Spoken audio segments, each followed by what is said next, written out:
15. Nobody has ever listened themselves out of a sale. It's more important to understand than to convince. Prospects buy because they feel the salesperson understands their problems. It's what Ori from Allegro Piano in the story at the beginning of the book practices, and it's something sales champions know. Great questions make the difference and set up a salesperson for success. That, of course, runs counter to what most people think of as selling. It's not the salesperson talking, it's the salesperson getting the buyer to talk. Learning to ask effective questions takes time, and crafting great questions takes preparation. I'm always stunned when salespeople don't feel the need to consider in advance the questions they are planning to ask in a first buyer meeting. Only very few actually write them down and practice them before the meeting. And even fewer are confident enough to take out their notebook with the prepared questions in front of the prospect. Meanwhile, prospects absolutely respect this. Try it. Yet even the best questions won't get you far if you don't learn how to become a good listener. When you speak, you just repeat what you already know. When you listen, you actually learn something. Unfortunately, when you bring up the topic of effective listening in sales meeting, it's not uncommon for many participants to tune out and check their emails. How hard can listening be? In fact, it's much easier said than done, probably because most people can think much faster than the average person talks, which allows the mind to wander. Listening requires determination and concentration. To determine the prospect's challenges that you can help address and solve, you need to hear what the prospect is saying and uncover the information you need. Fake listening. There's an important difference between fake and effective listening. Fake listening is listening with a closed mind. You are busy forming the next question in your mind while the prospect is still answering the last one. You're predisposed to your own opinion and focused on what you want to accomplish. So you filter out things you don't want to hear and only hear things you do. And you only listen long enough to figure out if the prospect's view conforms with your own. Fake listening is a mindset where you're just checking off a box before you move on to talk about what your company has to offer. It's better than not uncovering any information from buyers, of course, but fake listening also ensures you will miss important challenges they are facing, and with those, sales opportunities. A few years ago, a salesperson told me she had gotten into the habit of recording first meetings on her iPhone, with permission of her prospects. I cannot recommend it. It's almost an excuse not to listen intently during the actual meeting, and in most situations has a detrimental effect on how open buyers will be with their answers. There is a reason why reporters get the best scoops off the record and not on. Effective listening. Effective listening, on the other hand, is when you pay attention to every word and look for nonverbal clues to add context to the answer. Effective listening means clarifying answers, paraphrasing to show that you understood what was said, taking notes and asking follow-up questions. You are leaning in mentally and physically to capture and understand everything that is being said. It means you're approaching what you're hearing without prejudice and are not jumping to conclusions too early before you hear the entire situation. Effective listening means that there will sometimes be short silences while you are processing the information you're receiving, and that's appropriate. The word listen contains the same letters as the word silent.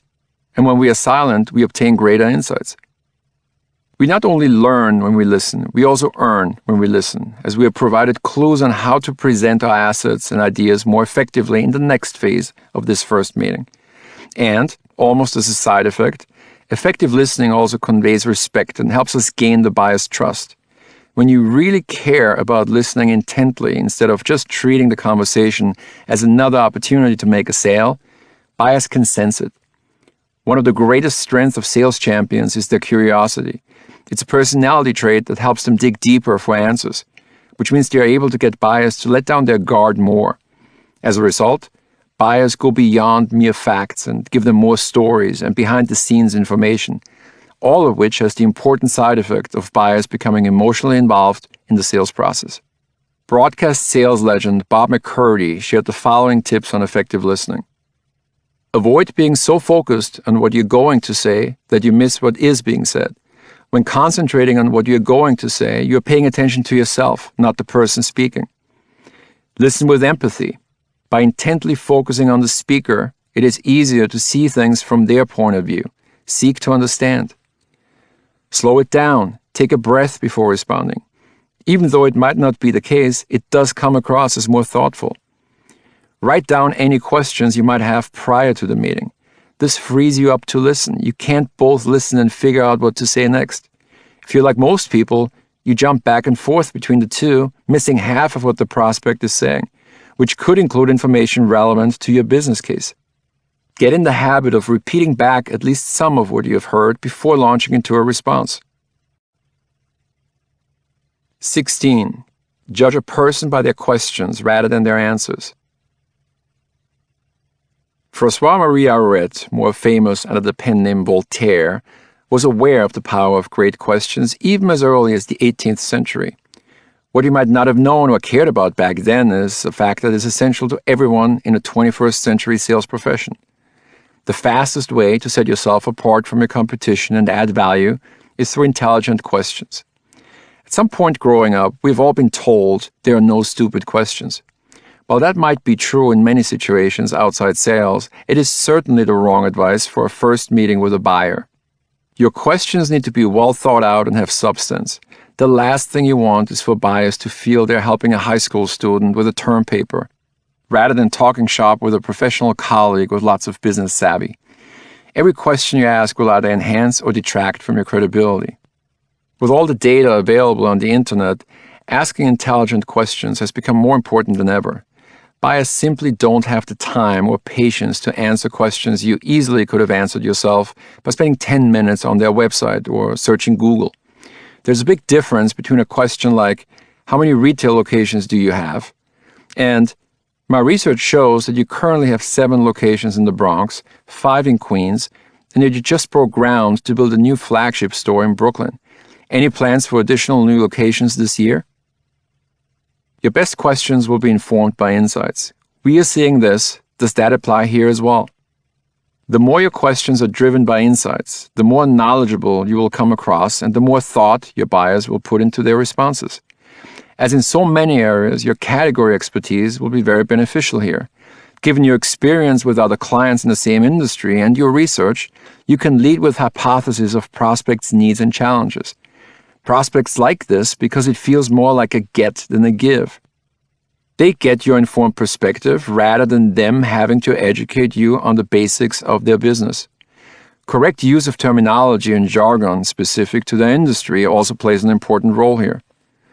Great discovery questions have the power to get the wheels turning inside the buyer's head. Channel the buyer's attention on what matters. Make the buyer glad you asked. Provoke reflection and thought. Generate curiosity and stimulate interest in what's possible. Demonstrate your knowledge and preparation. Make you look good, more interesting, imaginative, creative, and knowledgeable than other salespeople. Generate forward sales momentum. Ask like Columbo. When I grew up in Austria in the 70s and 80s, we only had 2 broadcast TV channels to choose from. Every weeknight at 6:30 p.m., we had the choice between the local news on one channel and an American TV show like Knight Rider, Heart to Heart, Magnum PI, or The Waltons on the other. That, of course, was the channel that was on in the Weiss household. One of my favorite shows was Columbo, a program about Lieutenant Columbo, a homicide detective with the Los Angeles Police Department. I always loved how Columbo used his deferential and absent-minded persona to lull criminal suspects into a false sense of security by asking them questions in a very non-threatening manner, using a relaxed, conversational style without letting them know that they were suspects. Salespeople can learn a lot from Columbo, whose conversations with suspects never felt like interrogations. We already covered earlier how important it is to conduct a first meeting with a buyer as a productive dialogue between 2 business people as opposed to one person presenting to or interviewing the other. Since this chapter is about great questioning techniques, it bears repeating here. When sales champions work with a prospect, a fly on the wall could not tell which of the 2 people is the salesperson and which one is the buyer. Notice what Columbo does when he uncovers a discrepancy. He follows up the previous question by digging deeper, asking clarifying questions, and probing until he gets to the bottom of things. An effective needs analysis does the same thing. You uncover a specific business challenge and then zero in on it to get beneath the surface and find the real causes associated with it. What are the ramifications of this problem area for the company, other departments, the future? What else? Keep probing. Make it hurt a little. Ask them to elaborate. A great way to do this is to say, "Tell me more about that." Leo Burnett was responsible for creating some of the 20th century's most well-known advertising characters and campaigns, including Tony the Tiger and the Marlboro Man, said, "There's an inherent drama in every product or business. Our number one job is to dig for it and capitalize on it." Open-ended and closed-ended questions. Start wide by asking open-ended questions and then use closed-ended questions to narrow down and clarify. Open-ended questions will uncover the most information. They are questions that cannot be answered with yes or no. Rather, they get the prospect talking by starting with what, why, where, how, who, or when. Closed-ended questions, on the other hand, prompt short yes or no answers. They're not inherently bad, even if some sales books would like to make you believe that. While you want most of your questions to be open-ended, you should absolutely feel comfortable using closed-ended clarifying questions that check your understanding. Closed-ended questions work when they are used to nail down specific information, like your fiscal year starts in July. If a business challenge you uncover wakes the urge to start pitching, please resist. Average salespeople sometimes see an immediate opportunity once buyers start sharing real issues that their company or department has been struggling with. This is not the time to lean in and offer up a solution. Rather, keep asking to get to the root cause of the issue. Once you have uncovered several business challenges and desired business results, prioritize them together with the prospect and wind your way toward finding the ones you will be focusing on when you develop your solution. Discovery Questions Framework. Most probing questions can be grouped into one of 6 categories, shown in Figure 16.1. While a framework is helpful in many aspects here, keep the conversation as flexible as possible. Don't be too rigid, unwilling to break from your standard script or prepared questions. Allow prospects to take the conversation into their areas of interest, and don't restrict the topics to yours. Try to cover all questions you have in one category at once, and when you feel you have all the information you need, move on to the next category. Too much jumping back and forth between topics just means you're running the risk of not being able to get beneath the surface and of walking away with mostly superficial answers. It is also important to ask one question at a time. If you combine 2 or 3 topics in one question, you run the risk that your prospect only addresses one of them. There's also no need to ask millions of questions. Focus on the essentials, find the pain points, and work your way to assignments from there. Coming up, we will provide examples for effective open-ended questions for each of the 6 question categories. Keep in mind, though, that the more customized each question can be for each sales situation, the better. Our examples have to be more generic, but they should still be helpful in your quest to formulate tailored questions for specific prospect situations. Personal questions. Getting to know buyers on a personal level and finding out more about them and their role within the organization is important. Asking a question like, "How long have you been with the company?" can open the door to a deeper conversation about whether they previously had another role in the organization or to learn more about their background. Even more effective would be to connect on LinkedIn first and make the question even more specific. "I saw that you joined the company last year from," name of previous employer. "What convinced you to make the move?"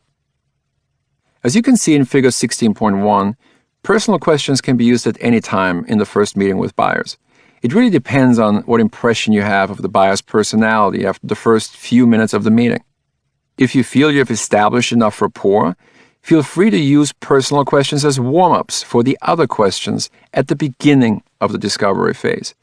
If your buyer comes across as all business, you may want to wait a little longer and ask them later in the meeting.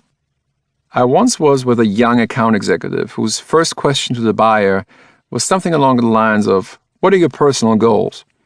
The buyer's response, "None of your business," certainly stung. Examples of personal questions are, with all the different dynamics in the marketplace, how has your role changed over the last few years? People in your position usually are focused on, What are your main responsibilities? How closely are you personally working with the procurement department? What service are you personally using? For example, what do you like to listen to? What made you take this new job? How are you being evaluated? How can I make you look good to your bosses? Competitive advantage questions. All successful companies have some type of unique selling proposition, which helps them to differentiate and position themselves in the marketplace. Great questions during this phase really get buyers talking because many answers will go to the core of what they think about every day. It's what keeps them up at night and is the lifeblood of their business.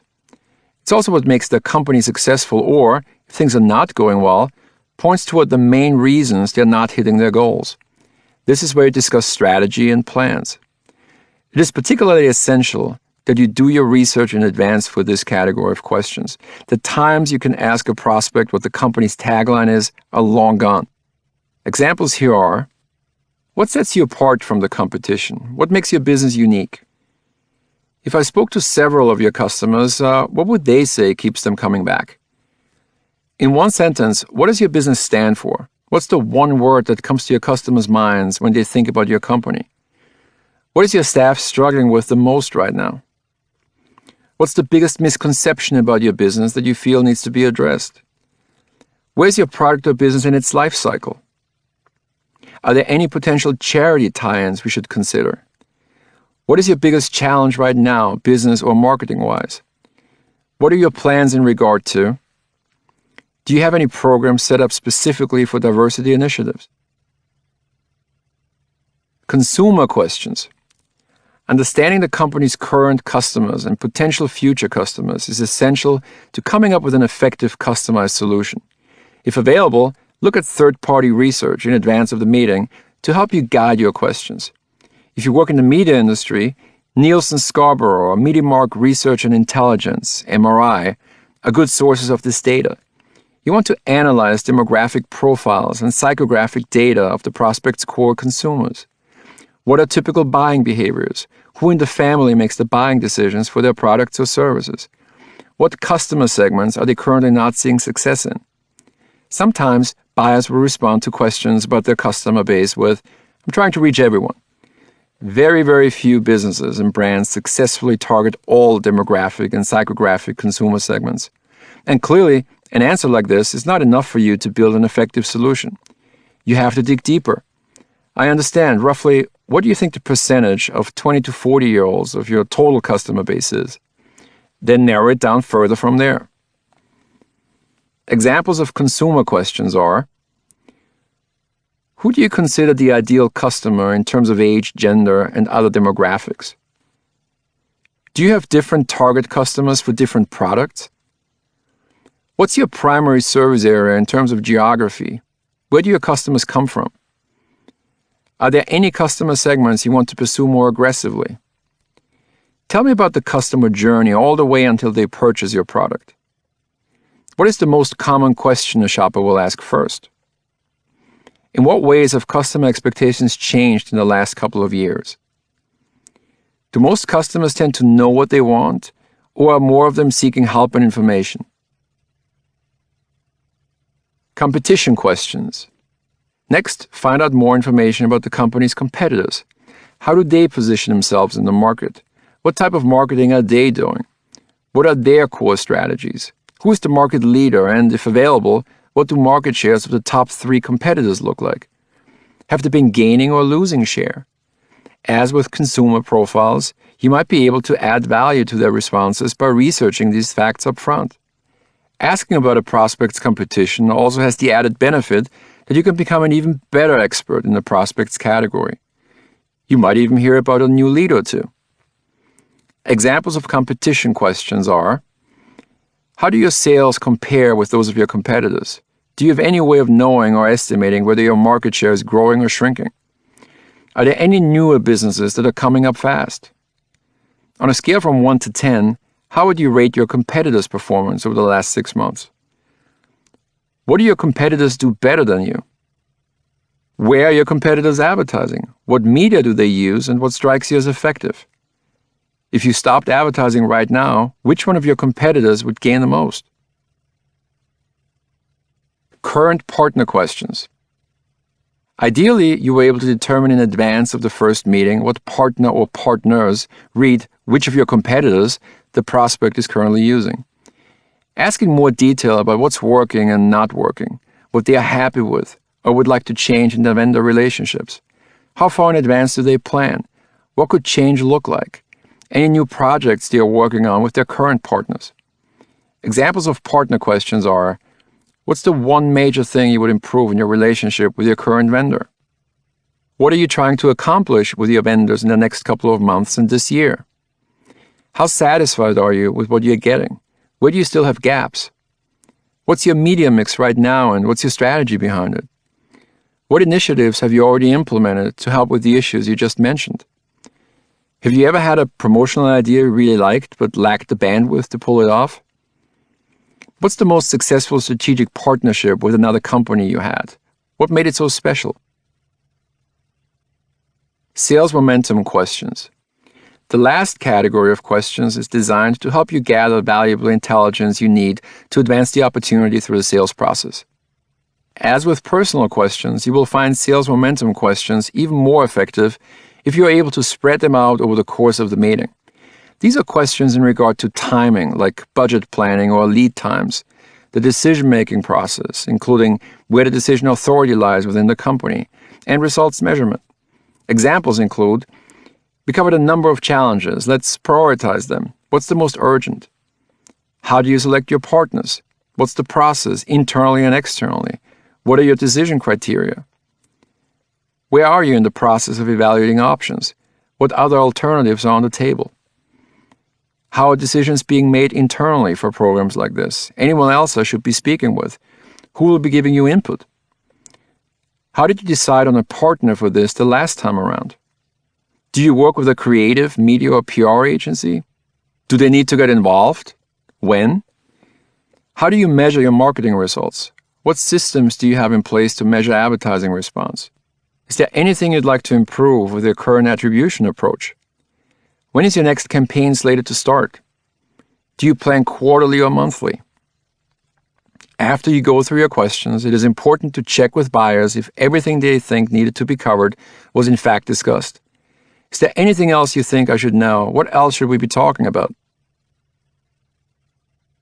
Case study, Rebecca Jim's discovery questions. Here's a list of potential questions you prepared in advance of your video call with Rebecca Jim's CMO Tracy Renner.